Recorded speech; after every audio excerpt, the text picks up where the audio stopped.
Hi hello എല്ലാവർക്കും നമസ്കാരം. Big boss മോളിവുഡിലേക്ക് ഏവർക്കും സ്വാഗതം.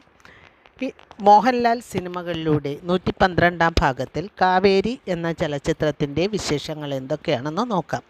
അതിനു മുൻപായി ഈ ചാനൽ ഇനി സബ്സ്ക്രൈബ് ചെയ്യാനുള്ളവർ സബ്സ്ക്രൈബ് ചെയ്ത് ലൈക്ക് ചെയ്ത് ഷെയർ ചെയ്യാൻ മറക്കരുത്.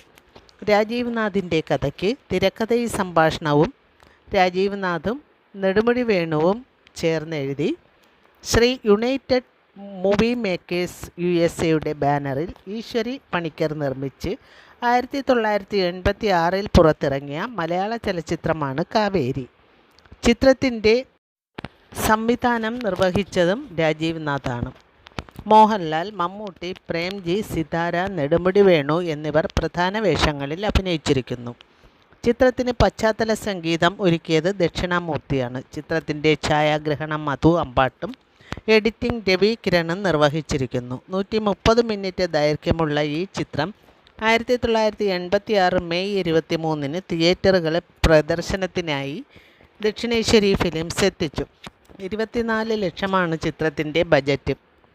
കാവാല നാരായണ പണിക്കരുടെ വരികൾക്ക് ദക്ഷിണാമൂർത്തിയും ഇളയരാജയും ചേർന്ന് ഈണം നൽകിയ ഗാനങ്ങൾ എം ബാലമുരളീകൃഷ്ണ, ഈശ്വരി പണിക്കർ, ദക്ഷിണാമൂർത്തി എന്നിവർ തിയേറ്ററുകളിൽ പ്രദർശനത്തിനെത്തിയ ഈ ചിത്രത്തിന്റെ വിതരണാവകാശ റോയൽ റിലീസ് നീലലോലിത വാണിജ്യപരമായി വിജയം നേടിയ ചിത്രമായി എന്നിങ്ങനെ തുടങ്ങുന്ന ഗാനങ്ങൾ സ്നേഹത്തിന്റെയും ത്യാഗത്തിന്റെയും സ്പർശിയായ കഥയാണ് കാവേരി ഗാനങ്ങളാണ്. പ്രാദേശിക വിശ്വാസങ്ങൾക്കപ്പുറത്ത് വിധിയെ നേരിടാൻ തയ്യാറാകുന്ന ഒരു യുവത്വത്തിന്റെ കഥ കൂടിയാണ്. അഭിനയിച്ചവരും കഥാപാത്രങ്ങളും മോഹൻലാൽ, ബാലചന്ദ്രൻ നായർ, സിതാര, കാവേരി, മമ്മൂട്ടി ഡോക്ടർ കഥാപാത്രങ്ങളും പ്രേംജി, സുരേഷ്, മോഹൻലാൽ, നെടുമുടി വേണു, മുറപ്പെണ്ണ് രേഖ, അടൂർ ഫാസി, രാമൻ നായർ, സുരേഷിന്റെ സഹോദരനായ ഹരിയുടെ, സുരേഷിന്റെ അമ്മാവൻ സബിത ആനന്ദ്, എലിസബത്ത്, ആറന്മുളപ്പന്നം, പൊന്നമ്മ, ഹരിയുടെ അമ്മ, ബഹദൂർ, അബ്കാരി കോൺട്രാക്ടർ ബാലഗംഗാധരൻ, ചിത്ര, കാവേരി, ഹെഡ് കോൺസ്റ്റബിൾ ഗോവിന്ദ എന്നിവരായി അടൂർ ഫാസി, നീരേറ്റ് ഇതിന്റെ കഥാംശം നാരായണൻകുട്ടിയായി, സുന്ദരിയും സുശീലയുമായ കാവേരി ഒരു അമ്മയായി സംഗീതജ്ഞയാണ്. കൂടാതെ അടക്കവും ഒതുക്കവും തൊടുപുഴ പലരും മോഹിക്കുന്നുണ്ട്. പക്ഷേ അവളുടെ ജീവിതാനുഭവങ്ങൾ നാട്ടിലെ പോലീസ് സ്റ്റേഷനിൽ നിന്നൊക്കെ പിന്നയായി സുരേഷ് ചാർജ്. അവളുടെ പഠനത്തിലും സംഗീതത്തിലുമൊക്കെ രക്ഷിതാവായിരുന്നു കുഞ്ഞുണ്ണി. കാവേരിയുടെ അച്ഛന്റെ ഉടമസ്ഥതയിലുള്ള കെട്ടിടത്തിന്റെ സ്വത്തുക്കളുടെ അവകാശം കൈമാറാൻ 2 നൽകുവാനായി അവിടെ നൽകുന്നു. അവിടെ താമസിക്കാനായി ബാലചന്ദ്രൻ ബാല്യകാലത്ത് അച്ഛന്റെ ആകസ്മികമായ ബാങ്ക് ഉദ്യോഗസ്ഥനാണ്. കാവേരി ടൗൺ ധനികനായ ഒരു സംഗീത അധ്യാപികയായി ജോലി സംരക്ഷയിലാണ് കഴിയുന്നത്. വീട് വാടകയ്ക്കെടുത്ത് മകളോടൊപ്പം താമസിക്കണമെന്നാണ് കാവേരിയുടെ അച്ഛൻ രാമൻ നായരുടെ ആഗ്രഹം.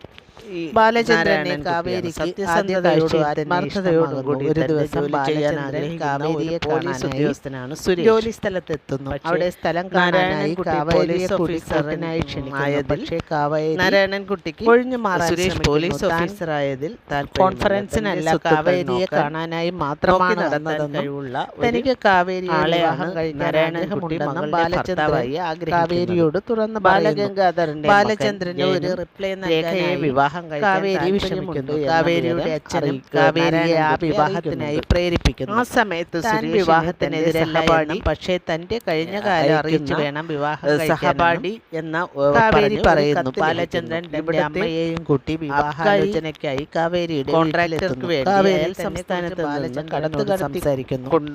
അത് കേട്ടു കഴിഞ്ഞ ബാലചന്ദ്രൻ വിവാഹത്തെ കുറിച്ചൊന്നും പറയാതെ അതനുസരിച്ച് സുഖമില്ലാത്ത കാവേരിയുടെ അച്ഛനെ ഹോസ്പിറ്റലിൽ അയാൾ രക്ഷപ്പെടുന്നു. അച്ഛനെ ചികിത്സിക്കുന്നതിന് പുറമെ അവർക്കൊരു സഹായകമായി മാറുന്നു. കാവേരിയുടെതിലും അയാൾ നേതൃത്വം നൽകുന്നു. അക്കാരണത്താൽ സുരേഷ് തുറന്നു പറയുന്നു, അറസ്റ്റ് ചെയ്യുന്നു. അവിടെയും കാവേരി വളർത്തി പഠിപ്പിച്ച അമ്മാവൻ തന്റെ പഠനത്തിൽ സംഗീതത്തിൽ അയാളെ നേതൃത്വം വഹിച്ചിരുന്ന കുഞ്ഞുണ്ണി ജീവിതസഖിയാക്കി അയാളെ പുറത്തിറക്കിക്കൊണ്ട് വിവാഹത്തിന് ശേഷം കുഞ്ഞുണ്ണി ലഭിക്കുന്ന കാവേരിയുടെ ജാതക ദോഷമാണ് അതിന്റെ കത്തുകളിലൂടെ ആളുകൾ രഹസ്യ വിവരങ്ങൾ അറിയുന്നത്. ഒടുവിൽ അയാൾക്ക് ഈ അജ്ഞാതൻ എവിടെ സുരേഷിനെ അയാൾ തന്നെ കത്തിലൂടെ അറിയിക്കുന്നു എന്നും അജ്ഞാതൻ ജ്യേഷ്ഠനോട് സമൂഹത്തോടും പറഞ്ഞിട്ട് സുഹൃത്തുമായിരുന്ന അവളെ സ്വീകരിക്കാൻ അജ്ഞാതകൻ എന്ന് മനസ്സിലാക്കുന്നു. അവരുടെ വിവാഹം നിർബന്ധപ്രകാരം സുരേഷ് ഗോപനെ അവിടെയും അവൾക്കെതിരാകുന്നു. പ്രശ്നങ്ങൾ അവസാനിച്ചു എന്ന് കരുതിയ കാവേരിയുടെ ജീവിതത്തിന്റെ തലയിൽ വെച്ച് കെട്ടുകയും വൈധവ്യം വീണ്ടും അവളെ തേടിയെത്തുമ്പോൾ ചിത്രം അവസാനിക്കുന്നു. അപ്പോൾ പ്രേക്ഷകരുടെ മനസ്സിൽ ഉയർന്നു വരുന്ന ചോദ്യം ഒന്ന് മാത്രമാണ്: ജാതകദോഷത്തെ മറികടന്ന് ചിന്തിക്കാൻ പ്രേരിപ്പിക്കുന്ന ചിത്രമാണോ ഇത്?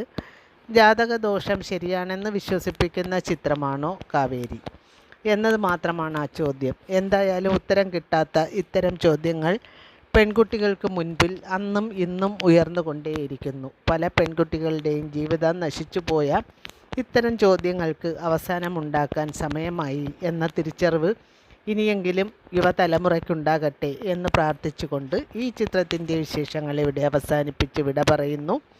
മറ്റൊരു മോഹൻലാൽ ചിത്രത്തിൻ്റെ വിശേഷങ്ങളുമായി വീണ്ടും കാണാം.